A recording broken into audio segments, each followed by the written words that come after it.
Coming up next on the Jeff Crilley Show, we're going to be talking about the Texas restaurant economy with the leading expert in the state. She is the president and CEO of the Texas Restaurant Association. That's next.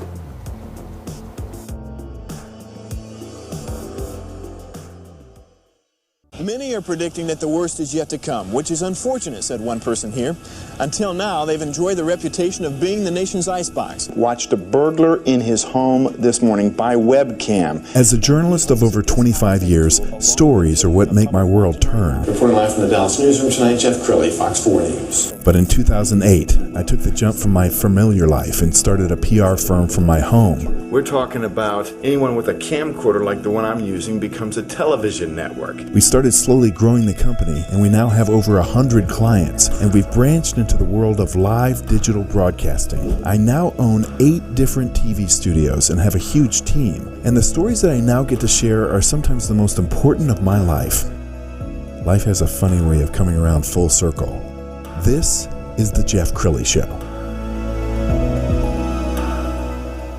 Well, I cannot imagine an industry with more grit than the restaurant industry. It has really taken it on the chin, and they just keep coming back. To talk about that today, Dr. Emily Williams-Knight. She is the president and CEO of the Texas Restaurant Association. Thanks for coming on the show. Thanks so much for having me. Well, I admire you so much because, I mean, when you took over this position, there was no thought of a pandemic. No. And now suddenly you're thrust into, I mean, you have to have the answer. Absolutely. To something that nobody had a playbook for.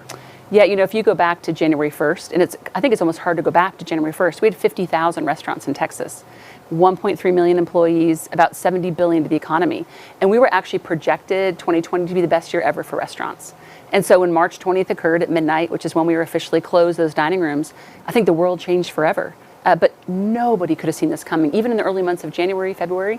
Little tail end of February when Hoboken, New Jersey, early March closed, we had a sense. But honestly, if you now go fast forward 7 months, we are in this pandemic and we still are not at 100% capacity. Well, tell me, I mean, there had to be some sleepless nights for you in the early days. Unbelievably sleepless. So when this first hit, the governor's office called to say we're going to close dining rooms. And at that point, it was almost better because they had been doing a piecemeal approach. So Amarillo would close, Dallas wouldn't, Collin County would have an 8 o'clock curfew, El Paso was fine. And so when he came out and said, that's it, we're going to close it all, it kind of gave us about 48 hours to think about what's next. If you're a restaurant that didn't have a drive-through, you didn't have carry-out, what were you going to do? So the first thing we did, which I think we're probably known for now, is pass that alcohol to go executive order. So you could roll up to this, to a restaurant, get your enchiladas, 2 margaritas, safely packaged, out the door you went. And so we went into this very hyper mode of working with the governor's office to get executive orders to essentially keep our restaurants alive. And that was the sole focus, keep Texans fed and keep this industry alive. And we were talking off camera about how closely you've been working with the governor's office. And I love your approach. I mean, this is a governor who is in a crisis. Absolutely. And you don't want to be that person who is adding to his problems. We just didn't want to be agitators early on. We knew that he was a pro-business governor. He loves restaurants. We knew that was also true. And so we just sort of trusted that if we partnered with him and his team, and really we work hand in hand with his team who've been great, and we stepped through this, there were so many unknowns, but when they were trying to get PPE and ventilators and hospital equipment, it wasn't our place to be extraordinarily difficult, right? And I look at where we are compared to the nation and our opening, and we are one of the top 3 to 5 states. And so I think we've played this very well, and more importantly, it's been a partnership, and that means that it's a lot of communication. And there's not things that, some things we don't have yet, but it's a dialogue, and I think that's been critical. And so we've had that from day one. Well, there's a wonderful video that you produced, and let's go ahead and roll that now.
Wow. That was emotional, and I have to let the audience in. She's probably seen this 100 times. At least it still makes me emotional. Yeah, it was beautifully written. Did you write it yourself? Yeah, the team and I wrote it, and we really were trying to convince the legislature, both in Washington and here in Texas, that restaurants mattered, that we were hurting. And the only way we could think about it is to go out, and actually we had one of our own employees go capture those pictures of those restaurants that had already closed. And we've lost about 15% of our Texas restaurants since March. If Congress doesn't act this week, it'll be another 10%. So 25% of 50,000 livelihoods, we think that matters. Wow. That probably is tough. I mean, it was tough for me. I drove by a couple of restaurants today that were shuttered, and think this is the best way I can say it is we're 7 months into a crisis that we didn't create. And we had first closures that were mandated by the government. Then we have capacity caps and very expensive health protocols, which honestly, restaurants don't mind investing that money, but they've had to convert their patios, delivery, curbside, making sure their employees are safe, right? For all of this, we have 8 weeks of congressional support. 8 weeks. Now, I don't know, you pick me a human being who would think that that's a fair outcome for our restaurants. And so, we won't give up. We've told our restaurants to go back, focus on your business, let us fight for you, which is what we're doing. And our hope is the Senate tomorrow is going to vote on a bill. It should include some help for us. We'll see, but that's where we're at right now, or we'll lose more restaurants. Yeah. Well, look into your crystal ball. What do you see? We're seeing in some states kind of a resurgence. I think we're still pretty safe here in Texas. We are. I like to tell everyone, restaurants are not the cause of the spread, right? There's no evidence that we're an easy target. We're ubiquitous. Every state has a restaurant. Every little town has a restaurant. So if you're trying to fix the problem, the first place you go is to the largest entity. So let's just go to restaurants. But we know that's not the cause. The CDC has not even said it's the cause. And so, I think 2 things are going to happen. One is we have to have a great next legislative session. So we're working on solidifying alcohol to go, retail to go. Those things are going to matter long term. Curbside and delivery, restaurants have got to make that pivot. Curbside and to-go food has not dipped at all as restaurant dining rooms have reopened. And I think you're going to see the resurgence really of technology, or maybe the insurgent of technology, be no longer a nice to have, but it's a necessity. And so that guest has got to be able to interact with you on their mobile phone, be able to order from you, and sort of a much more, user experience has mattered now more than ever. And so, I think all those things will come together. We're going to make it, right? I mean, we're 51% of the food dollar in the state of Texas. We're going to make it. But our job is to make sure we don't have as many casualties as predicted today. Yeah, I remember when I first moved to Dallas in '92, the news director said, there's only 2 things you need to know about Dallas: eating and shopping. Any questions? All right, and drinking now, right? Eating, drinking, and shopping. Right? And that really, your video put it perfectly, that, all of our favorite memories. Think about anything in life. I even say to people, your divorce, your separation, it's all the good stuff, and also where you go sometimes just to be in community. And honestly, what we haven't talked about yet is what happens if we lose the dining experience? The discourse that we have, the kindness we show each other when we disagree on topics. If you eliminate that entirely and people are just left to sit on their own, what does that do to us as a culture? Right. That's the thing I think you really can't lose long term. It's the finances, but it's also the sort of the emotional and cultural part that a restaurant plays in a community and the people they employ. We still have 250,000. You saw it in the video. We had 700,000 employees. We still have 250,000 that are not working. Wow. That's too many people. And you have a very strong association with chapters all over the great state of Texas. We're going to show a map to show you just where your chapters are. And this is a big state. Big state. I certainly can't drive it. I wanted to drive it when I first took the job, and I was like, well, that's kind of not really smart. When you talk to other restaurant association some of my friends up northeast, Connecticut and Rhode Island, they're amazing, and they all have their own issues. But I think what's great is we all work together. And then in the state, we work together. So we just had our board meeting where every chapter is represented.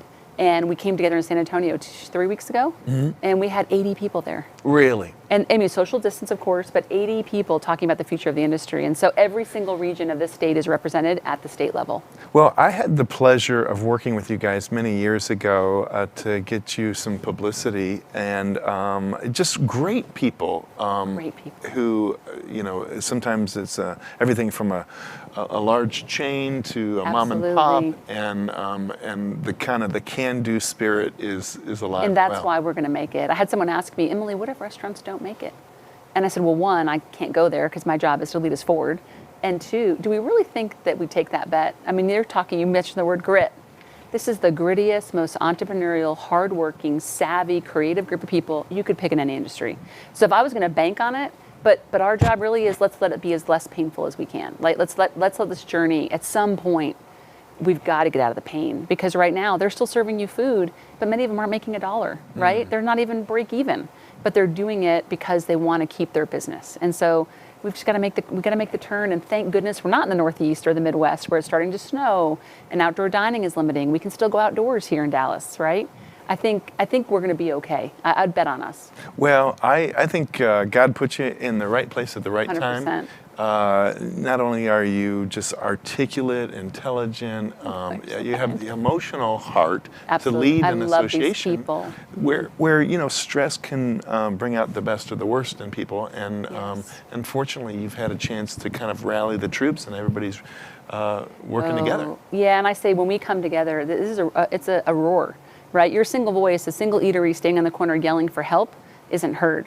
But when you take the entire state, I mean, we had sent the comptroller. Even when you're new, you'll try anything. And I thought, well, we need to get his attention because we need to get some help. And so we dropped about 50,000 emails in about a 12-hour period. Wow. He wasn't happy, but it started the relationship and allowed us to have a conversation for him to know, hey, we really need help, right? And so we've been doing a lot of that to make sure our elected officials know that this industry is one of the biggest. I think it was $7 billion in tax revenue last year. We matter. That's awesome.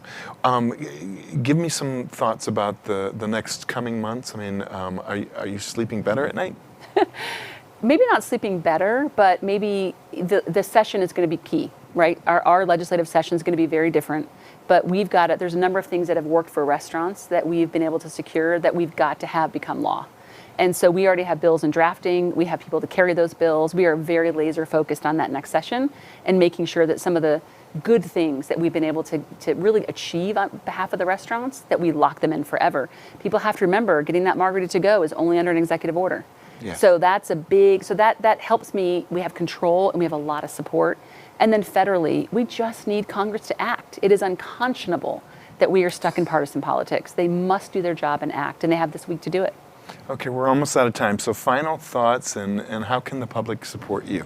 Yeah, I think most important is don't take your local eatery for granted. You've got to get in there. So go buy a gift card and use it later, right? Give them some liquidity right now to use. Dine in, curbside, take out, have a meal, but do not forget about that restaurant. Make it part of your weekly schedule with your family, because if you don't, they will not be there. Wow. Emily, you've been amazing. We're going to put the website up to end the segment. TexasRestaurant.org, TXRestaurant.org is the website. Dr. Emily Williams-Knight, thank you so much for coming on the show. Thanks for having me. Thank you. You bet. And that's it for now. We'll see you next time.